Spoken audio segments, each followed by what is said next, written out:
Ես վերջի ռեպը չի, ունես որ մի կտ գործի, ինձ կասես ինչի, պետք է ինչ-որ բան գործի, կփախչես տեից, որ հետ կջինջվի, ու էլ ընդհանրապես ոչ մի տեղ չէ իշվի, են մարդկանց կողմից, որոնք պոետ են համարել, իսկ քո մոտ ուղղակի մքերդ են ավարտվել, ու գիտեմ մի օր էլի մը կավարտվի, որովհետև մարդու կյանքն էլ ավարտ ունի, այս ռեպ աշխարհում ամեն մեկն իր հետն ա թողնում, ու ամեն պոետ մի բան գրելիս նրան ա հիշում, ով թողել ա հետք, արդյոք հիմա այլում ես պետք, ու գիտես որ մարդուն չես կարա ստիպես, որ քո գործի տակ սխմի լայք, որտև էլ չէր փայլում ասոտ երկնքի տակ, մարել էր աստղը քո մտքում, հիա շատերին թվում, որ հանք բռնել ա ռեպ գրել համարվում, առանց իմաստ հանգը, ումա պետք քո դատար գանգը, իմ ռեպը արտահայտում ա այն իմաստը, որ մտնի քո դատար կուղեղը, ու գգերեմ ենքան, մինչև միտքս ավարտվի, չէ որ սա վերջին ռեպը չի,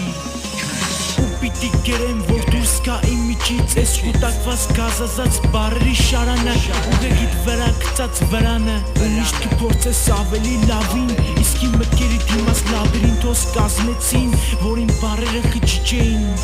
ոտս գազին ինձանից առաջ վազին բայց ես անձը սաղին իսկ ինձ լսի որպես հանճար միտքս մի հատ հանճար իսկ ես պոետ գրում եմ թեպետ մի պատմություն որի անունն ա ռեպ հայկական Ուշադիր լսի ու գտի իմաստ հանգերումս, որը չգիտար առաջինումս